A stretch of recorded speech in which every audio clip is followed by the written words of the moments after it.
Now we're going to dive into some real estate questions that I have been getting in my Ask Me Anything series. So one of the questions that I've been getting lately is now a good time to sell? And we are just in the heart of the spring market. Everything has really started to boom, and we're seeing a lot of properties starting to come on the market here in the Chicagoland area and also go under contract relatively quickly. So if the property looks really good, is photographed well, staged, and priced in that sweet spot, as I say, homes are still going under contract. We are still seeing a lot more buyer demand despite the high interest rates than we have supply of homes. So it's your basic economic model: supply and demand, low supply, high demand. The prices aren't increasing as drastically as they were in the last few years, but they're definitely holding steady here in the Chicagoland area. So despite what you're hearing across the country and the nation, every market is local. We've got macro markets, which is the country or even a state, and then the super micro markets, which is an area, a neighborhood, a town. So here in the Chicago suburbs, northern suburbs, it is a very robust spring market with lots of buyers out. I had an open house on Sunday, and I had over 25 groups come through the open house, and a lot of them were actually really serious buyers. So definitely we are seeing the spring real estate market here in full swing in the Chicagoland area. Another question I am getting is price per square foot a relevant and accurate way to measure the value of a home? I think that is a great question. So is price per square foot an accurate way to measure the value of a home?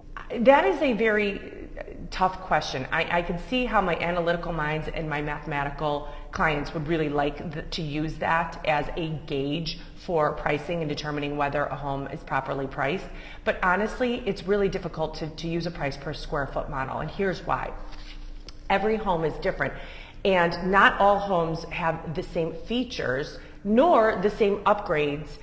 And you can have a house that's priced at $150 per square foot next to one that is really $250 per square foot, because the newer home or the home has been remodeled, right? And one of the homes has a beautiful kitchen or a beautiful bathroom or a basement that's finished versus the other house. So price per square foot can be very tricky. Also in a condo building, I have a penthouse unit that has amazing western views of sunsets, and it's just gorgeous.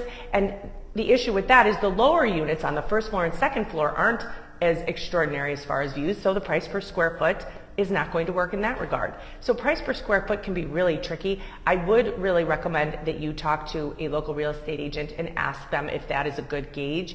It might be a good starting point, but it's definitely not a good ending point. And the way you really want to determine the value of a home is by pulling comps for that specific neighborhood that have closed within the last 6, maybe 12 months, and have the same square footage if possible, number of bedrooms, number of bathrooms, and have it be as consistent as possible. So I would say pulling comps and approaching it similar to like an appraiser or we as agents do, as opposed to price per square foot, is a more accurate way to determine the value of a home.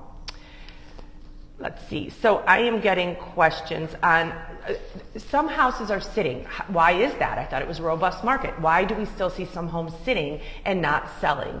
Well, there's a couple reasons why that could be. One, it could be because the house is priced way too high, and that's usually the answer of why a house isn't selling in this robust market.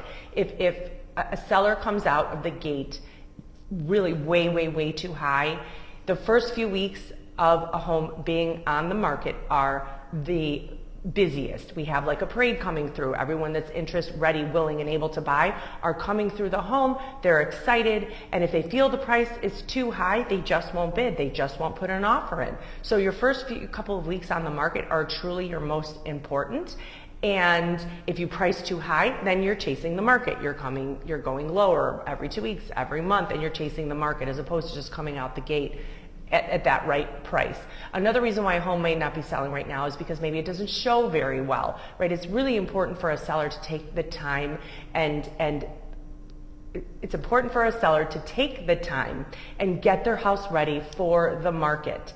You can't just slap a house on the market that you've been living in for 20 years without expecting to declutter, to freshen, maybe to paint. I know my own house, I've been here for 10 years and I've got marks on my walls. My house would never be ready to go on the market. It's really important to take a month and sometimes 3, 4, 5 months to get your home ready to go on the market, because you only get one chance to make a first impression. So that leads me into photos. Photos are super important, high quality, floor plans, 3D virtual walkthroughs, a video walkthrough, anything that you can do to expose your home and your property to the most amount of buyers that are out there, not just the ones that are looking at the MLS or Realtor.com or Zillow or whatever those third-party sites are, but even to expose it beyond that, right? So social media is a huge one. I always put all of my listings and all of my properties on social media. I have quite a bit of a following, which I've been working really hard in the last few years, and I get exposure from people out of state. I had someone come in from Wisconsin that saw one of my videos before a property even hit the MLS, came in, put in a full price offer, and then we closed within a few weeks, and it was all because she saw my video. She hadn't even seen the property on the MLS yet. So exposure is super important when putting your home on the market, and ultimately price and making the house look as good as possible when people are coming through to take a look. I got a funny question from a friend of mine, is if I could have a lifetime supply of anything, what would it be? I would say Doritos. I love Doritos, and this is part of the reason why I'm doing my Pro-Lawn fast, because I'm a saltaholic. I love salt, I love chips, and I love Doritos, and that's what I do at night when I get home, as I sit there in my pantry and I eat a bunch of terrible, salty, high salt snacks. And so when as part of my Pro-Lawn diet, it resets that, and it actually takes away those cravings. So a life supply of Doritos for me would be fantastic. Okay, so if I had to move to any other state, which would it be and why? That's a really hard question. I honestly don't have an answer. I don't think I would move to another state at this point. There is no other state that is attracting me as much as where I live here. I love living in the Chicagoland area in the northern suburbs. I've lived here all my life. I've raised my family here. I have a ton of friends, and it's amazing. Yes, the winters are kind of hard. They tend to be a little long, but I just try and get out of Dodge and go someplace warm, when the opportunity arises. And I just can't imagine moving anywhere else. So I don't have another state that I would move to at this point. I mean, maybe I will in the future, but right now I don't. I just love living in the Chicagoland area, and I can't imagine living anywhere else. So another real estate question I get is, what is personal property? So personal property is, when selling a home, you get obviously everything that comes with the home except for a seller's personal property. Their furnishings, their artwork, their personal items don't come with the house. I always say, if you take a house and you turn it upside down, whatever falls out goes with the house, and then whatever's still attached stays. Now, to some caveats to that are personal items that can be some caveats, and excluded from a sale would be some light fixtures. So if someone has a light fixture that means a lot to them or was very costly, they can exclude that. Some mirrors perhaps that are in the powder room, I've had people exclude those.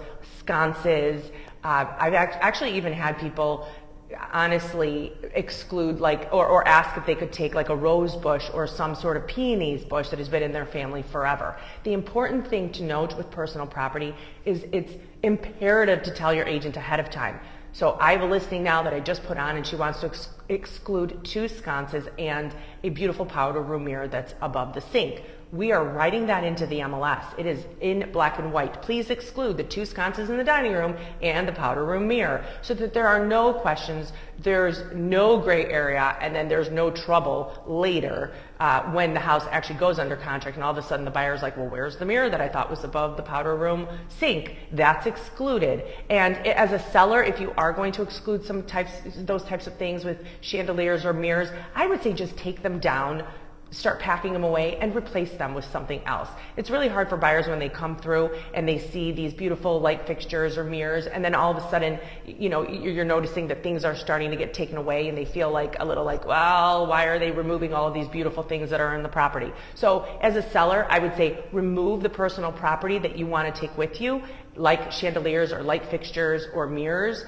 and replace them with something else so buyers don't fall in love with them. And then there's no gray area, and it's a smooth sailing with the negotiations and with the closings. What's your favorite store to shop in? Because you always look so great. Well, I appreciate that. I do love shopping, and it is just a fun hobby for me. And what I do is I try and support local businesses as much as possible. So I try and support local shops.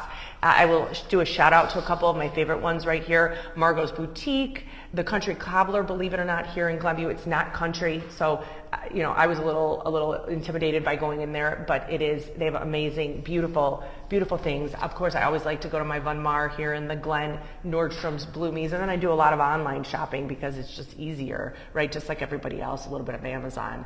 But I have a few really fun local favorite boutiques here in the area, and I always tell people try and support the locally owned businesses. Springtime resource. What's the best way to improve your backyard? So everyone is thinking about spring cleaning, and yes, we should all be raking up all the old leaves and putting in mulch and pulling out old plantings and doing trimmings and whatnot. But I would say the number one thing that you can honestly do from a landscaping perspective is blocking out any unsightly views. So planting evergreens, arborvitae, anything that will stay green throughout the year. If we are looking outside from, say, a kitchen window or a family room, and you see tension wires, or you see a neighbor, or you see the neighbor's garage, plant evergreens. Evergreens really are a great way to elevate and make your backyard space or your front yard feel more private and secluded. And it takes a while for these things to grow. So you can buy some really nice ones at Home Depot or Lowe's that are maybe 5-6 feet. Plant them, make sure you water them, because evergreens actually do require a lot of water when they're first establishing their root system in the hot summer months. So make sure you water them, and plant evergreens to give your property some privacy, because it takes time for those things to grow. So in 5, 7, 10 years, when you're ready to sell, these evergreens will be huge and they'll be beautiful, and they'll be blocking perhaps your neighbor's unsightly garage or a fence or something that you don't want to see. So planting evergreens is an amazing way to increase your property value, for sure, 100%.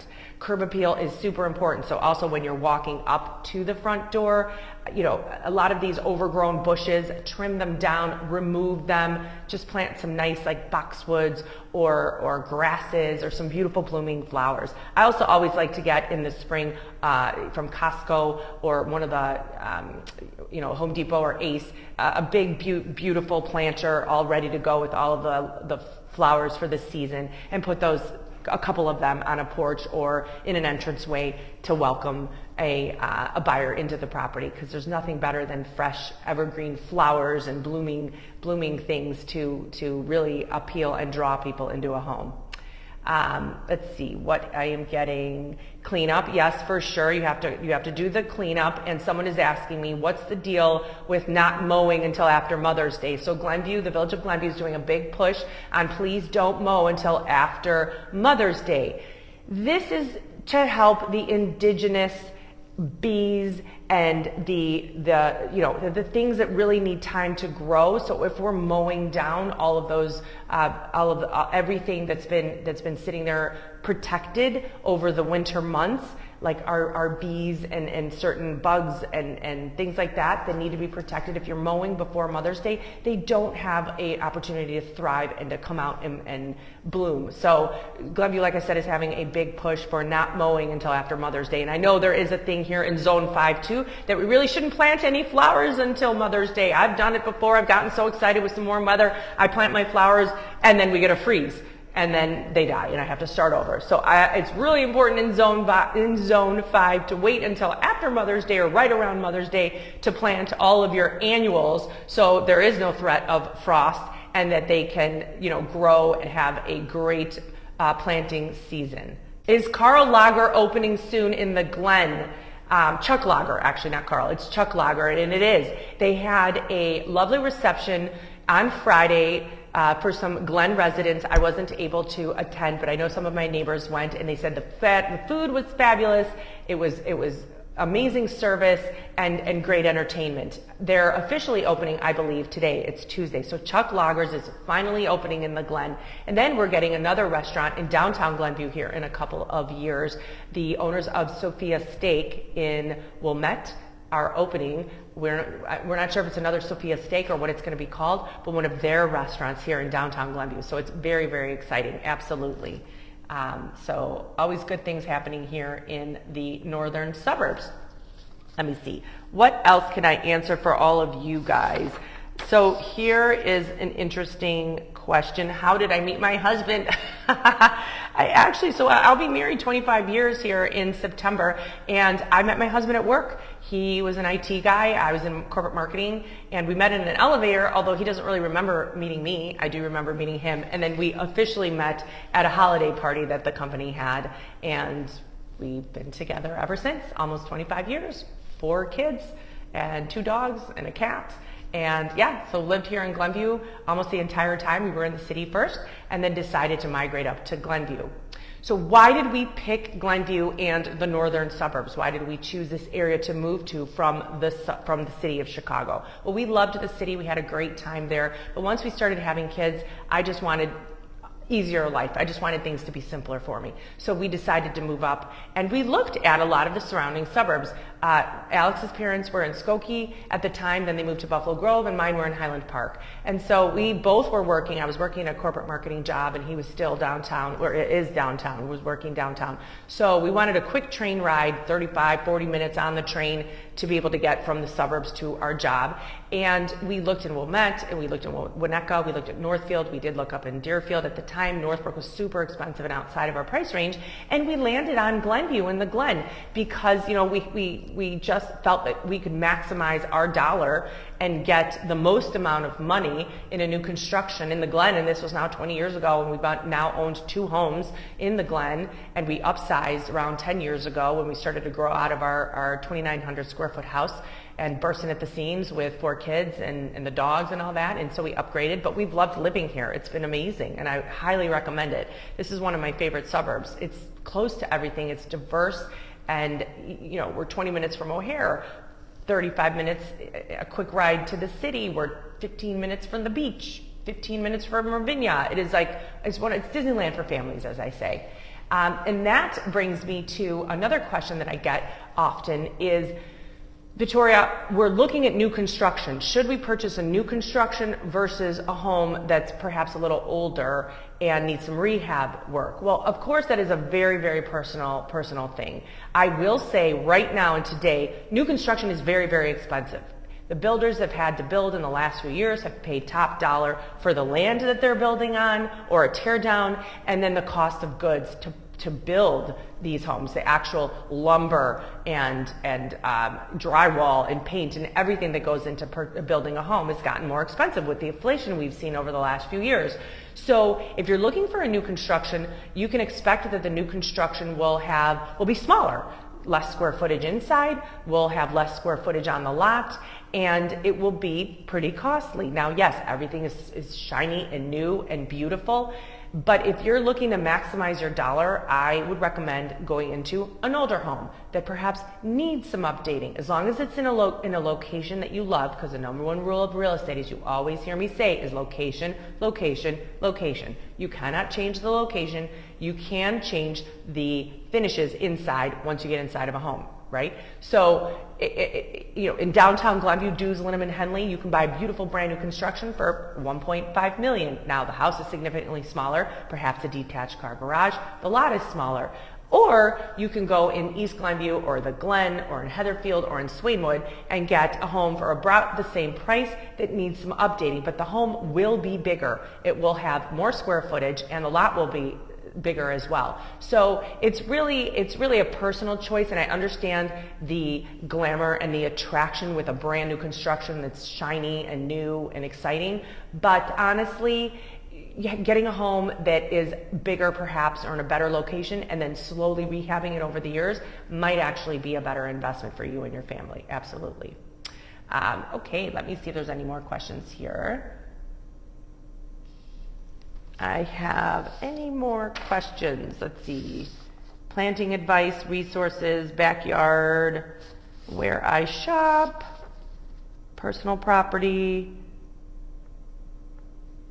And then, all right, so lastly, I'm going to go over when you have to sell a home and then buy a home at the same time. This can be very tricky, and I know it's very stressful for some people. There are different ways of doing that. If you have a home to sell, it's always good to think about where your next move will be, because it's likely that you will sell it very, very quickly, and you'll need to move within 60 days, right? The market is very active right now, and there's a good chance you're going to sell very quickly. So you can think about a short-term rental.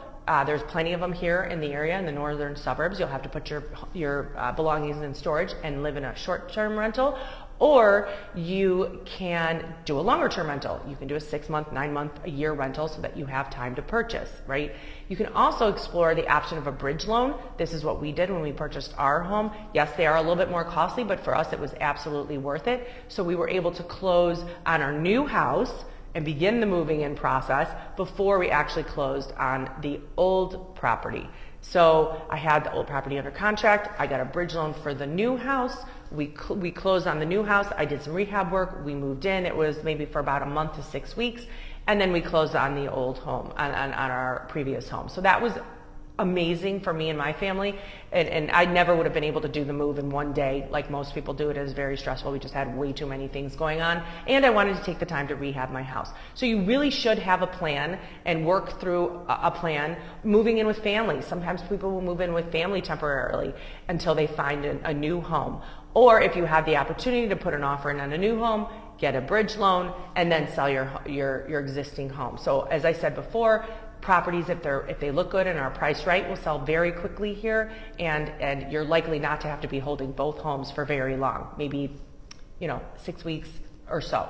And for me, it was worth it. And yes, you'll pay a little bit more for the bridge loan, but honestly, it was absolutely worth it. So if you need resources for bridge to get these bridge loans, I have lots of options for you, everything from Gold Coast Bank to other lenders here in the area. So feel free to drop me a comment or send me a text and let me know what your questions are as far as your options for a bridge loan. The other thing I wanted to mention, if you need to take money out of your property to buy a new property, your equity. So a lot of people have over 60% equity in their homes these days, right? Because our values have gone up so much, so you have a ton of equity in your house. You need to open your line of credit or your HELOC prior to going on to the MLS. You cannot draw a HELOC or a home equity line you cannot draw and take money out of your home in the form of a HELOC after you're on the MLS. You must do it before listing your home on the MLS, because the lenders will not give you a home equity line once you're on the MLS. So do that ahead of time. Very important thing to consider. Alrighty, well, thank you. Let's see, what's the spring market like right now in the Chicago North Shore? Very active, super robust.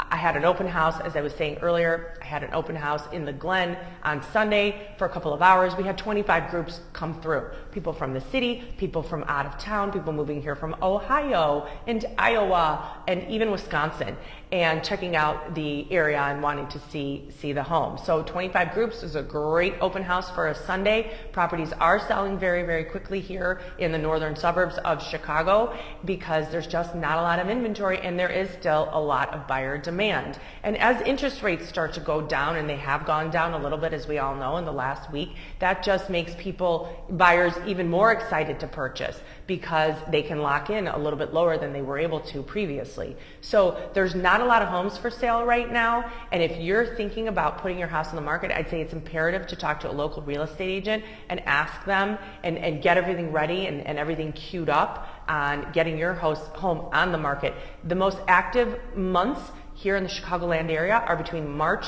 and July. That's when we see the most amount of homes going under contract, from March to July. So you really want to hit that spring and early summer market if you can, because you'll maximize your dollar, you'll sell quickly, and it'll just be a lot less stressful from a financial perspective than if you wait until fall. There's fewer buyers looking in the fall and at the holidays and even in the early winter months. So very robust Chicagoland market right now, and I highly recommend it. And if you're a buyer, it's never too early to start. So if you're not able to close on a house because of a rental until August, you want to work backwards, okay? You're going to get a mortgage. It's going to take 45 to 60 days to acquire, be moved in by August 1st, work backwards. That means you need to be under contract by June 1st, which means you should start your house hunting now. You should start going and looking at properties and familiarizing yourself and educating yourself on certain neighborhoods, and take 6 weeks-ish or 2 months to really determine where you want to live. And then when you find the right home, move quickly, because houses are moving and selling super fast right now here in the northern suburbs. Well, thanks so much to everyone for tuning in. I'll do this again soon, and enjoy the rest of your day. Take care.